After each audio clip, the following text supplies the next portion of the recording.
नमस्कार मित्रांनो, स्वागत आहे तुमचं पुन्हा एका आजच्या प्रणय कथेमध्ये. तर मग चला आजच्या या कथेला सुरुवात करूयात. घरामध्ये एकटीच असलेली ज्योती ब्लाऊज शिवत होती.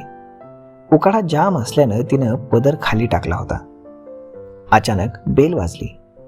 तिच्या लक्षात आलं की कामाला जाताना तिचा नवरा सांगून गेला होता की दगडू प्लंबर येणार आहे, तुंबलेल्या पाईपची वाट मोकळी करायला. ज्योतीनं दार उघडलं. दुपारच्या उन्हातून घामानं भिजलेला तगडा दगडू तिच्या दारामध्ये उभा होता.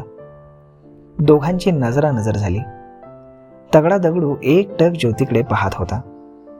ज्योतीने त्याला बाथरूम दाखवायला घेऊन गेली. दगडू तिच्या मागे चालत होता आणि मागून तिचे घट्ट उठावदार नितंब पाहून दगडूनं आपल्या दांड्याला हातानेच खाली दाबलं. दगडू पाईप चेक करत होता आणि त्याच्या डोक्यामध्ये ज्योतीचे ते गरगरीत कलिंगड फिरत होते.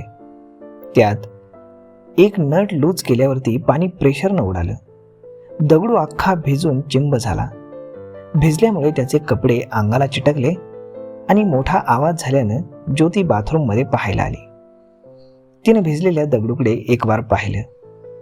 तिची नजर दगडूच्या पॅन्टवर होती. दोघांची पुन्हा एकदा नजरानजर झाली. तशी ज्योती पुन्हा ब्लाऊज शिवायला निघून गेली. काही वेळामध्ये ते पुन्हा बाथरूम जवळ आली. तिला पाहून दगडू उभा राहिला. ज्योतीच्या छातीवर पदर नव्हता. ज्योतीने आपले ब्लाऊज कापून शॉर्ट केले होते. त्यातून तिचे ते गोरे पान, उठावदार गोले गलगरीत बॉल अगदी उठून दिसत होते. ब्लाऊज घट्ट बसल्यामुळे तिच्या दुधाळ छातीवरती हिरव्यागार शिरा अगदी खुलून दिसत होत्या. ज्योतीचं बदललेलं रूप पाहून दगडू समजला होता. त्यानं आपला हात तिच्या लुसलुशीत कलिंगडावर नेला आणि कचकन दाबला. तशी ज्योती मादकपणे ओरडली की त्याचा हात धरून बेडरूमकडे नेत होती. दगडूला एका दुसऱ्या तुंबलेल्या जागेतूनही पाणी काढायचं होतं.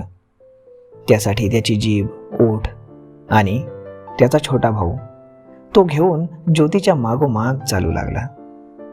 आणि मग त्यानंतर थोड्याच वेळामध्ये दगडूनं तुंबलेलं पाणी काढून टाकलं. तर मग मित्रांनो, ही छोटी शॉर्ट बट स्वीट ज्योतीची लव्ह स्टोरी तुम्हाला कशी वाटली?